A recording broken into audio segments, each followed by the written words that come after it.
அப்படிங்கிறது வந்து கட்டாயமாக்கப்பட்டிருக்கு. நேற்று தான் அந்த தகவல் வெளியாயிருக்கு. அதனால கம்பல்சரியா நம்மளோட முகப்புரையில என்ன இருக்கு அப்படிங்கிறத நீங்க தெரிஞ்சுக்கிட்டு தான் ஆகணும். The Constitution of India Preamble. We, the people of India, having solemnly resolved to the constitute India into a sovereign, socialist, secular, democratic republic, and to secure to all its citizens justice, social, economic, and political, liberty of thought, expression, belief, faith, and worship, equality of the status of opportunity, and to promote among them well. அதாவது எல்லாருக்குமே எல்லாமே என்ன செய்யணும், சமமா இருக்கணும். எங்கேயுமே ஜாதி, மதம், இனம், மொழி இந்த அடிப்படையில யார்கிட்டையும் என்ன செய்யக்கூடாது, பாகுபாடு காட்டக்கூடாது.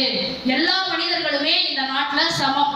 அதாவது நம்ம எல்லாருமே என்ன சொல்றோம்னா, தாழ்த்தப்பட்ட மக்களுக்காக தான் ஐயா சட்டம் கொண்டு வந்தாங்கன்னு நிறைய கருத்துக்கள் இருக்கு.